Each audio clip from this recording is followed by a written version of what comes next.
할렐루야. 아멘. 피곤하고 노곤한 시간일 텐데도 또 하나님을 사랑하는 마음과 또 말씀을 사모하는 마음으로 오후 예배 함께 하시는 우리 모든 광연의 성도님들을 예수님의 이름으로 축복하고 환영합니다. 네, 오늘은 누가복음 18장 9절에서 14절의 본문을 가지고 하나님 앞에 선 두 사람이라는 제목으로 여러분들과 말씀의 은혜를 나누고자 합니다. 여러분들 혹시 그 명예살인이라는 이야기를 들어보셨습니까? 명예살인은 이 가족과 또 부족, 공동체의 명예를 더럽혔다는 이유로 이 조직 내 구성원을 다른 사람이 살인하는 그 행위를 말합니다. 그러니까 명예를 지키기 위한 이유가 무엇이냐면 이 살인을 정당화할 수 있는 명분으로 자양되는 거죠. 작년 11월 인도에는 이런 일이 있었습니다. 제가 기사를 하나 봤는데요. 기사 제목이 이렇습니다. 남동생이 임신 2개월 19살 누나 참수 하고 인도서 또 명예살인. 그러니까 인도의 한 10대 소년이 자신의 누나를 이제 살해한 것인데요. 가족의 뜻을 거스른 채 누나가 결혼을 했다는 것이 그 살인의 이유였습니다.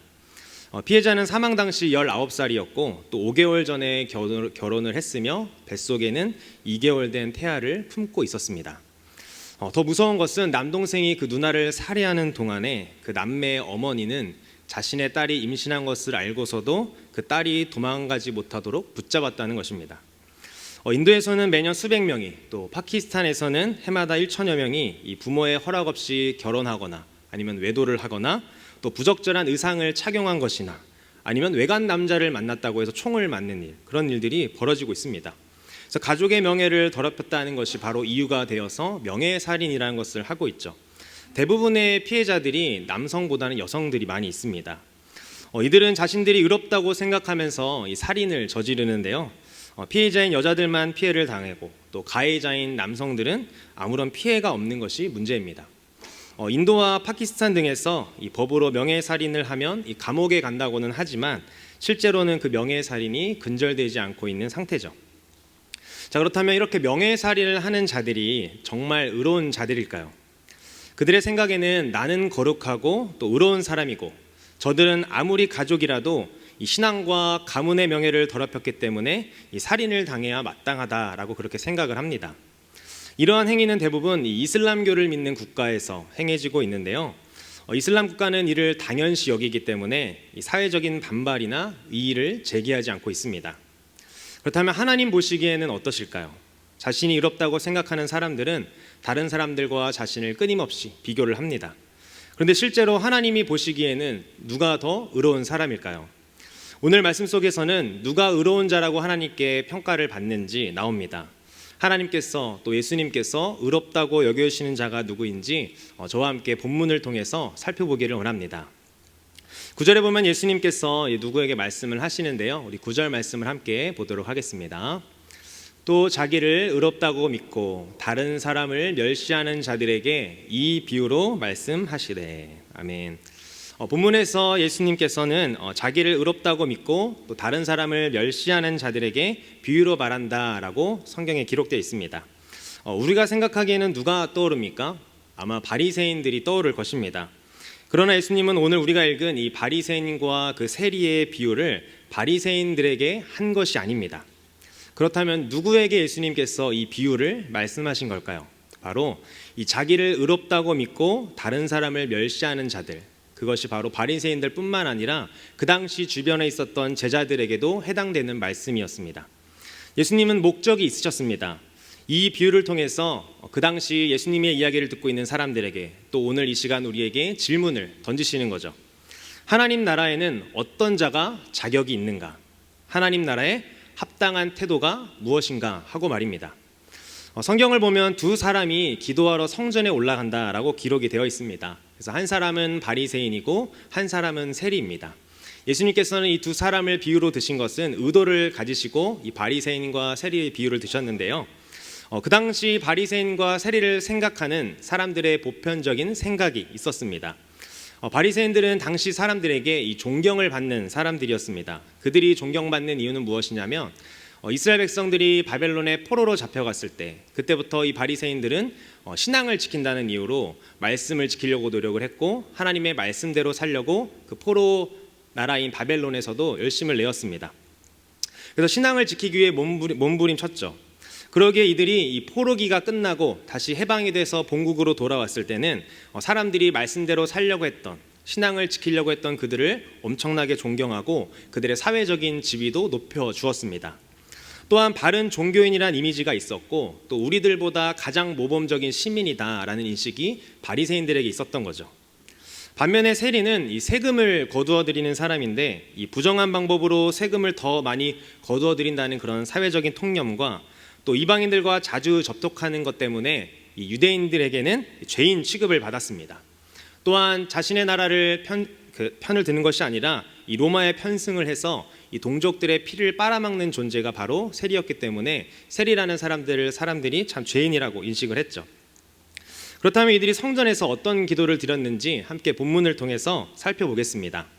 11절과 12절에 보면 바리새인이 기도하는 내용이 나오는데요. 우리 함께 말씀을 읽어보겠습니다. 바리새인은 서서 따로 기도하여 이르되 하나님이여 나는 다른 사람들 곧 토색, 불의, 간음을 하는 자들과 같지 아니하고 이 세리와도 같지 아니함을 감사하나이다. 나는 일에 2번씩 금식하고 또 소득의 11조를 드리나이다 하고. 아멘. 여러분들 이렇게 바리새인의 기도를 읽어보시고 또 들어보시면 어떤 느낌을 가지십니까? 올바른 기도의 모습으로 좀 느껴지십니까?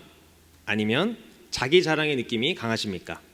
11절에 보면 바리새인은 따로 기도했다라고 그렇게 되어 있습니다. 성전에서도 이제 사람들이 기도하는 장소가 다 달랐던 거죠. 그러니까 이방인이 들어갈 수 있는 이방인의 뜰이 있었고요. 또 그 안에는 또 예루살렘 사람 중에서도 여자들이 들어갈 수 있는 여자들의 뜰이 있었고 또 그 안에는 이스라엘 백성 중에 남자들만 들어갈 수 있는 뜰이 있었고 더 깊이 들어가면 제사장들만 들어갈 수 있는 곳이 있었습니다. 이제 그 안에는 성소와 지성소가 있었죠. 이처럼 성전은 이렇게 분리되는 모티브를 주고 있습니다. 어떻게 보면은 이 바리새인의 기도 또한 우리에게 분리를 하는 모습을 보여주고 있는 거죠. 이어서 살펴보면 바리새인의 그 기도에는 특징이 있습니다. 개역개정 성경에는 이제 바리새인이 나는이라고 이제 하면서 기도했던 내용에서 나는이라는 단어가 2번 등장을 하는데요. 원어 성경을 보면 바리새인이 나는이라고 표현한 것은 5번 정도 등장을 합니다. 무엇을 말해줍니까? 바리새인이 갖고 있던 자기 중심성을 보여주고 있는 대목인 것이죠. 바리새인은 자신을 드러내면서 기도합니다. 토색과 불의 그리고 간음하지 않은 자들과 같지 아니하고 이 세리와도 같지 않다라고 그렇게 감사 기도를 하죠. 그리고 자신은 일주일에 2번씩 금식, 월요일과 목요일에 금식을 하고 또 소득의 11조를 드린다고 그렇게 자랑을 합니다. 바리새인의 기도를 살펴보면요, 이 자기를 위해 행하신 그 하나님의 일에 대해서 감사를 하는 것이 아니라 교만하게 자신의 그 도덕적 순결함과 그리고 종교적 경건에 대해서 하나님께 자랑을 하듯 기도를 하고 있습니다. 바리새인이 특별히 자랑한 것이 무엇입니까? 바로 금식과 11조인데요. 공적 기도 시간인 제3시와 제9시에 성전에 올라와서 기도하는 그 자신들의 모습과 또 그리고 금식하는 모습을 자랑합니다. 그 당시에 금식은 이 속죄일에만 의무적으로 행해졌는데 바리새인들은 일주일에 2번이나 금식을 하면서 이 성경의 요구를 넘어섰죠. 그러니까 그만큼 나는 성경의 요구를 넘어서면서 금식하는 경건한 사람이고 의로운 사람이다라고 드러낸 겁니다. 또한 11조는 어떻습니까? 바리새인들은 성경이 요구한 그 11조보다 더 많이 내었습니다. 유대인들은 소출의 10분의 1을 바친 데 비해서 바리새인들은 모든 소득의 10분의 1을 드렸습니다. 자신이 구매하는 모든 것에 대한 그 11조를 추가로 하나님께 드린 것이죠. 그렇게 한 이유는 무엇이냐면 11조를 드리지 않은 물건들은 내가 사용할 수 없다라는 그런 생각을 하여서 그들이 구입한 것의 11조까지 따로 떼서 드린 겁니다. 여러분 대단하다고 생각되지 않으십니까? 그러나 그들의 문제가 무엇일까요? 그들의 문제는 인간에 대한 사랑 없이 오히려 그들을 멸시하면서도 이러한 종교적 의무를 수행한 것을 자랑하는 모습이 바로 문제입니다. 바리새인의 정체성이 가진 특징은 무엇이냐면 바로 성전에서 따로 이렇게 분리되어서 기도하는 것처럼 분리하는 것이 바로 특징인 것이죠. 그러니까 하나님을 믿는 사람들에게 있어서 특징이 이런 분리하는 특징들이 나타나면 안 됩니다. 다른 사람들을 외면한다든지 아니면 끼리끼리 한다든지 말이죠. 또 세리를 표현함에 있어서도 바리새인은 그냥 세리라고 표현한 것이 아니라 이 세리라는 그런 표현을 씁니다. 그래서 그의 언급에는 무엇이 가득하냐면 이 세리에 대한 멸시가 가득하죠. 죄인이라 취급받는 세리와 자신을 분리하는 표현을 쓰고 있는 것입니다. 그리고 그가 기도하면서 하나님께 아무것도 구하지 않은 것은 자신에게 아무것도 필요하지 않다고 생각하기 때문입니다. 하나님의 자비와 용서를 구하는 것이 필요 없다고 그는 생각한 것이죠. 시험 가운데 자신이 시험을 잘 쳤고 자신이 친 시험지에 시험을 채점해 보니 점수를 매겨서 최고의 등급을 매긴 것입니다. 여러분들의 기도는 어떤 기도이십니까? 바리새인과 같이 내 중심의 기도를 드리고 계시지 않으십니까? 또한 다른 사람들과 비교하며 저 사람보다는 내가 좀 신앙생활을 잘 하고 있진 않나 생각하지 않으십니까? 하나님이 들으시는 기도는 어떤 기도일까요? 이어서 세리의 기도가 나타납니다. 우리 13절에 세리의 기도를 함께 보겠습니다. 다 함께 읽겠습니다. 세리는 멀리 서서 감히 눈을 들어 하늘을 쳐다보지도 못하고 다만 가슴을 치며 이르되 하나님이여 불쌍히 여기소서 나는 죄인이로소이다 하였느니라. 아멘. 예수님은 이 세리의 행동과 그리고 바리새인의 행동 또 그리고 그들이 말한 것을 하나하나 이제 모형을 들어서 대비해서 보여주고 있습니다. 바리새인처럼 세리도 이 다른 사람들과 떨어져서 기도를 하는데요. 떨어지는 이유가 좀 다릅니다. 바리새인은 이 죄인으로 여기는 사람들과 가까이 하지 않기 위해서 떨어져서 하늘을 향해 고개를 들고 기도를 하는데 세리는 자신의 형편 때문에 떨어져서 기도를 합니다. 어떤 형편이기에 세리가 그렇게 기도할까요? 바리새인에게는요 성전이 그들의 홈그라운드입니다. 성전을 위한 평소의 열심을 고려할 때 유리한 위치에 있었던 거죠. 그리고 자신들이 성경에 요구하는 것보다 더 많은 11조를 내고 그 11조를 통해서 성전이 유지가 되기 때문에 그들은 고개를 빳빳하게 들고 떳떳함으로 기도할 수 있었던 것입니다. 반대로 세리는 달랐습니다. 성전에서 그는 가장 주눅들수밖에 없는 사람이었습니다. 그는 성전 유지를 위해 돈을 거두어 내는 것이 아니라 오히려 로마를 위해 돈을 거두는 사람이었기 때문입니다. 성전 유지자들 입장에서 보면 세리는 성전을 세우는 사람이 아니라 성전을 허무는 사람이었던 거죠. 그래서 세리는 자신을 내세울 수 없는 형편이었습니다. 그래서 세리는 멀리 서서 하늘을 쳐다보지도 못하고 가슴을 치며 기도합니다. 하나님이여 나를 불쌍히 여기소서 나는 죄인입니다. 나는을 5번이나 사용하면서 자신을 드러내었던 그 바리새인과는 달리 세리는 자신이 죄인이라며 가슴을 치며 기도를 합니다. 당시의 가슴은 이 죄의 자리로 간주가 되었습니다. 따라서 이 행동은 이 비통함과 뉘우침을 상징하는 모습인데요. 이사야와 예레미야 또 에스겔서를 보면 이 가슴을 치는 행동은 하나님의 은혜를 간청하는 행동이라고 그렇게 말하고 있습니다. 보통 여자들이 장례식 때 가슴을 치면서 우는 것이 그 당시 보통적인 모습이었는데 남자가 그런 행동을 하는 경우는 드물었습니다. 그만큼 세리는 자신이 죄인임을 깊이 인식하고 가슴을 치며 주님께 나를 불쌍히 여겨달라 긍휼을 구한 것이죠. 세리는 누가복음 5장 8절에서 주여 나를 떠나소서 나는 죄인이로소이다 라고 고백했던 베드로와 같이 자신이 하나님 앞에 설 가치가 없는 상태임을 인정한 것입니다. 그리고 자신에게 회복이 필요함을 고백한 것이죠. 바리새인과 이 세리의 기도를 보시면 어떻습니까?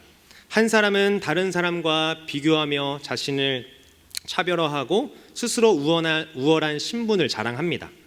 반면에 다른 한 사람은 자신의 신분은 전혀 자랑하지 않고 자신의 입장이 오직 하나님의 은혜를 피난처로 삼아야 하는 죄인인 것을 인정하고 있죠. 14절에 보면 이 상황을 이야기하시면서 예수님이 뭐라고 말씀하십니까? 우리 14절 말씀을 보겠습니다. 내가 너희에게 이르노니 이에 저 바리새인이 아니고 이 사람이 의롭다 하심을 받고 그의 집으로 내려갔느니라. 무릇 자기를 높이는 자는 낮아지고 자기를 낮추는 자는 높아지리라 하시니라. 아멘. 예수님의 평가는 이 바리새인과 세리 중에서 세리가 더 의로운 자다라는 평가를 내려주셨습니다. 예수님께서 드신 이 비유는요, 성전에 올라가 기도하고 또 성전에서 내려가는 것으로 끝이 납니다. 예수님은 성경에서 이 겸손을 강조하실 때 이 내려감을 강조하셨는데요. 어떻게 보면 예수님께서 말씀하신 그 역전의 원리가 이 성경 속에 나타나는 것이죠. 누가복음 14장에서도 보면요, 예수님은 끝자리에 먼저 앉으라라고 말씀을 하시면서 이렇게 말씀을 하십니다. 무릇 자기를 높이는 자는 낮아지고 자기를 낮추는 자는 높아지리라. 또 다른 곳에도 이런 기록이 있습니다. 누가복음 13장에서도 예수님은 넓은 문이 아니라 좁은 문으로 들어가라고 말씀을 하시면서 나중된 자로서 먼저 될 자도 있고 먼저 된 자로서 나중될 자도 있느니라 라고 이렇게 말씀을 하시죠. 누가복음 19장 이 삭개오 이야기가 바로 뒤어서 나오는데요. 그 이야기에서 삭개오는 예수님을 보기 위해 이 돌무화과 나무로 올라갑니다. 그때 예수님은 삭개오를 보시고 내려오라라고 말씀을 하시죠. 그 뒤로 예수님을 만난 삭개오는 이 겸손한 자로 바뀌어 또 예수 그리스도의 제자로 살아가게 됩니다. 예수님의 평가를 들은 사람들은요, 놀랄 수밖에 없었습니다. 왜 그렇습니까? 예수님께서 말씀하신 그 이 사람이 의롭다 하심을 받고 해서 이 사람이 바로 누구를 표현하는 겁니까? 바리새인이 아니라 세리였습니다. 당시의 사람들은 당연히 의롭다함을 받는 것은 이 바리새인이어야 한다고 생각을 했습니다. 그런데 예수님께서는 바리새인이 아니라 그 세리가 의롭다고 그렇게 평가를 하신 거죠. 그래서 예수님이 왜 저러지? 이런 물음을 가지면서 선뜻 동의가 안 되는 사람들이 있었을 것입니다. 만약 여러분들이 그 자리에 있었다면 여러분들은 어떻게 반응하시겠습니까? 우리의 피를 빨아먹고 부당하게 세금을 거두는 세리가 의롭다고 생각하시겠습니까? 오늘 예수님께서 말씀해 주신 이 바리새인과 세리의 비유에는 성경의 진리가 담겨 있습니다. 세리가 의롭다고 말씀하시는 그 예수님의 음성을 듣고 사람들은 세리가 의롭다고 말하다니 저 예수님 머리가 어떻게 된 것 아닌가? 라고 생각을 했을 것입니다. 당시 사람들이 생각하기에 의인은 당연히 바리새인이었기 때문이죠. 그들이 이렇게 생각한 이유는 기준이 예수님과 달랐기 때문입니다. 사람의 높임과 하나님의 높임이 전혀 다른 방식으로 적용된 것입니다. 우리의 삶 속에서는 이와 같은 틀림과 분리의 현상들이 많이 나타납니다. 어떤 틀림입니까? 내 생각엔 맞는데 예수님 보시기에는 아닌 것들 말입니다. 하나님, 지금 이때가 맞는 것 같은데 왜 움직여주시지 않습니까? 하나님, 저 사람이 구원받는 게 맞습니까? 저 사람이 교회 오는 게 맞습니까? 제가 보기엔 저 사람은 천국 갈 사람이 아니라 지옥 갈 사람인데요. 하나님, 이렇게 하는 것이 맞지 않나요? 제 생각엔 이렇습니다. 라고 말이죠. 성경 속에서도 이런 모습들이 많이 나타납니다. 창세기 38장 유다와 며느리 다말의 모습인데요. 요셉의 이야기를 풀어가다가 창세기는 갑자기 유다와 다말의 이야기가 나옵니다. 여러분들도 내용은 잘 알고 있으시겠지만 이제 간단히 설명하면 이렇습니다. 유다가 이제 장자 아들인 엘을 위해서 아내를 데려왔는데 그 아내가 다말이었습니다. 그런데 엘이 여호와 보시기에 악한 짓을 해서 하나님께서 그 애를 죽이시죠.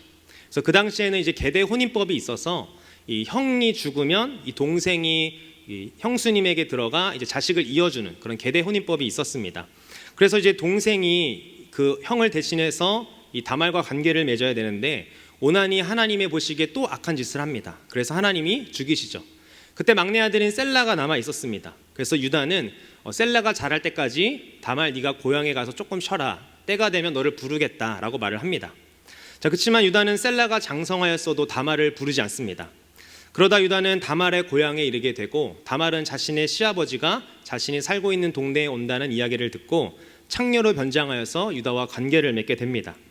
계대 혼인법이 있음에도 다말은 시아버지와 관계를 맺은 것이죠. 나중에 그 담보물을 통해서 다말이 그 유다의 잘못을 드러냈을 때 유다가 이렇게 말을 합니다. 그는 나보다 옳도다. 다말이 한 행동을 보면서 그는 나보다 옳도다라고 이렇게 이야기를 합니다. 그렇다면 이 말의 뜻은 성경 전체적인 의미에서 어떤 의미일까요? 이 말의 뜻은 계보를 통해 죽어도 그리스도가 오셔야 됩니다 라는 그런 뜻을 갖고 있습니다. 다말이 시아버지 유다를 통해 낳은 아들 베레스를 통해 누가 태어납니까? 바로 이새의 아들인 다윗이 태어납니다. 그 다윗의 계보를 통해 또 누가 태어나십니까? 바로 예수 그리스도가 태어나는 것이죠. 여러분, 우리 신앙생활의 핵심이 무엇입니까? 바로 예수님이 원하시는 것과 우리가 생각하는 옳은 일의 차이를 줄이는 것이 바로 신앙생활의 핵심입니다. 제가 들었던 설교 말씀 중에 기억났던 문구가 있습니다. 그것은 무엇이냐면 하나님이 옳은 일을 하시는 것이 아니라 하나님께서 하시는 일이 옳다라는 것입니다. 이것을 기억한다면 우리가 신앙생활에서 예수님이 원하시는 것과 또 우리가 생각하는 그 옳은 일의 차이를 줄일 수 있으리라 믿습니다. 예수님이 생각했던 의로움은 무엇이냐면 어떤 행위를 많이 한 것이 의로운 것이 아니라 이 관계적인 개념으로 얼마나 주님과 가까운지에 대해서 의로움을 정의한 것입니다. 세리의 모습이 어땠습니까? 자신이 죄인임을 알고 하나님의 은혜가 필요하다라고 그렇게 고백을 하죠. 세리는 오직 하나님의 처분에 자신을 맡기신 것 외에는 달리 아무것도 주장할 것이 없다고 말하는 것입니다. 요즘 세상 사람들이 생각하는 의로움은 무엇입니까? 보통 행위에 의한 것들이 많이 있습니다. 내가 무엇을 많이 했고, 남보다 이것을 많이 했고, 예배를 빠지지 않고 참석했고, 사역도 내가 이걸 많이 했고, 이런 것들을 세웠다, 이런 업적을 세웠다 하는 것들 말이죠. 바리새인처럼 거룩한 행동을 많이 해야 한다고, 그래서 쟤보다는 내가 낫다라고 그렇게 판단하는 것들 말입니다. 스스로 의롭다라고 생각하는 사람들이 많이 있습니다. 어디에 가장 많이 있을까요? 우리는 세상이라고 생각을 하겠지만 바로 교회 안에 가장 많이 있습니다. 내가 잘못했다고도 생각을 못하는 사람들이 있습니다. 다윗도 어땠습니까? 나단 선지자가 이야기해 줄 때는 그 이야기한 놈 당장 데려오라고, 내가 죽여버리겠다고, 벌을 하겠다고 그렇게 소리쳤지만 나단 선지자가 손가락으로 다윗을 지목하면서 그 사람이 바로 당신이라고 이야기했을 때 다윗은 충격을 받아 악서리도 못하고 자신이 죄인임을 깨닫습니다. 이 사건을 통해 다윗도 죄성을 가진 인간에게 이 그리스도가 필요하다라는 사실을 깨닫게 되죠. 이후 다윗은 영적인 눈이 띄어서 시편에서 가장 무엇을 많이 고백하고 있습니까? 주님을 향한 고백들이 시편에 가장 많이 나타나고 있습니다. 시편 51편에서 이 밧세바 사건을 통해서 다윗은 진정으로 회개하며 다시 한번 구원의 기쁨을 달라라고 말합니다. 어떤 회복을 원했던 겁니까? 하나님과의 관계가 다시 회복되기를 원했던 것입니다. 간절히 바라기는 우리 광양교회 안에는 쟤보다 내가 낫다라고 생각하는 사람들보다 하나님의 은혜를 구하는 자들이 더욱 넘쳐나는 교회가 되기를 간절히 소망합니다. 그리하여 우리의 오름을 내세우기보다 하나님이 원하시는 것이 무엇인지 생각하며 하나님께서 말씀하시면 그대로 순종하는 우리가 되기를 간절히 소망합니다. 말씀을 맺겠습니다. 여러분, 세리가 예수님께 의롭다 평가받는 이유가 무엇입니까? 철저히 죄인이라고 고백하는 모습이 있기 때문입니다. 세리의 기도 속에는 나는 한 번 나옵니다. 나는 죄인입니다. 반대로 바리새인은 어떻습니까? 무려 5번이나 나옵니다. 내가 이거 했습니다. 저는 얘와는 다릅니다. 라고 말이죠. 바리새인은 자기 자랑에 감사로 끝을 내지만 세리는 마지막 기도를 요청으로 끝을 냅니다. 세리가 가진 지혜가 무엇입니까? 세리는 하나님의 자비에 자신의 운명을 맡긴 것입니다. 이것이 바로 지혜입니다. 하나님 나라에 어떤 자가 들어갈까요? 하나님은 행위를 보는 것이 아니라 그 사람의 태도와 고백을 보시는 것입니다. 그 사람이 하나님의 은혜 없이는 살아갈 수 없다고 고백을 하는지, 자신이 죄인임을 인정하며 주님만이 나의 구원자라고 고백을 하는지, 구원이 필요한 존재라고 고백을 하는지 말이죠. 14절에서 예수님이 마지막에 뭐라고 합니까? 이 사람이 의롭다 하심을 받고 라고 말을 합니다. 성경을 자세히 보면요, 이 구절에는 주어가 없습니다. 의롭다 하심을 받았다라는 단어는 수동태로 표현이 되는데 주어가 없는 상태로 표현이 되는 거죠. 그렇다면 여기서 주어는 바로 무엇일까요? 이 사람을 의롭다고 해주는 주체가 바로 무엇일까요? 바로 하나님 아버지입니다. 성경에서 주어가 없이 수동태로 나오는 것들은 대부분 주어가 하나님 아버지와 관련이 되어 있습니다. 자신을 죄인이라고 여기며 겸손히 주님 앞에 나아갔던 세리를 하나님께서 의롭다고 여겨주시는 것이죠. 자신의 신앙 행위의 근거에 의롭다고 확신하는 사람은 하나님께 구하지도 않고 하나님으로부터 구할 것도 없습니다. 여러분은 어떤 신앙생활을 하고 계십니까? 하나님은 자신이 잘나고 의롭다고 생각하는 그 사람들보다 소망이 없고 절망에 빠진 사람들, 그 죄인들을 환영하십니다. 왜 그렇습니까? 그런 자들에게는 자신이 죽은 거나 다름없다고 인정하며 하나님만을 갈망하기 때문입니다. 야고보서 4장 8절에서 10절은 이렇게 기록되어 있습니다. 우리 함께 큰 소리로 읽어보겠습니다. 하나님을 가까이 하라. 그리하면 너희를 가까이 하시리라. 죄인들아 손을 깨끗이 하라. 두 마음을 품은 자들아 마음을 성결하게 하라. 슬퍼하며 애통하며 울지어다. 너희 웃음을 애통으로 너희 즐거움을 근심으로 바꿀지어다. 주 앞에서 낮추라. 그리하면 주께서 너희를 높이시리라. 아멘. 예수님이 말씀하신 것과 비슷하지 않습니까? 자신을 높이려고 한 자는 낮아지시고 자신을 낮추려고 하는 자는 높아지시는 것입니다. 그렇지만 예수님이 우리에게 원하시는 것이 무엇입니까? 어떤 행위를 통해서 너희들이 많은 것들을 하는 것이 아니라 주님과 가까워지는 것, 하나님과의 관계를 회복하기 원하는 것, 예수님께서는 바로 그것을 원하시는 것입니다. 여러분의 기도와 신앙생활은 어떤지 살펴보시기를 원합니다. 오늘 하나님 앞에 두 사람이 있었습니다. 하나님 앞에 여러분들은 어떤 모습으로 신앙생활하고 계십니까? 또는 앞으로 어떤 신앙생활을 하고 싶으십니까? 주님이 원하시는 것과 우리가 생각하는 것의 그 옳은 차이를 줄이기를 원합니다. 또한 주님이 원하시는 것을 내가 원하게 되고 하나님만을 갈망하는 저와 여러분 되기를 원합니다. 또한 주님과 가까워지는 것에 최선을 다하는 저와 여러분 되기를 원합니다. 찬양을 통하여 주님과 가까워지시고 또 감사를 통하여 주님과 가까워지시고 또 말씀 묵상을 통하여서 주님과 더욱더 친밀한 관계를 맺어가는 우리 광역교회 모든 성도님들 되시기를 예수님의 이름으로 간절히 축복합니다. 함께 기도하겠습니다.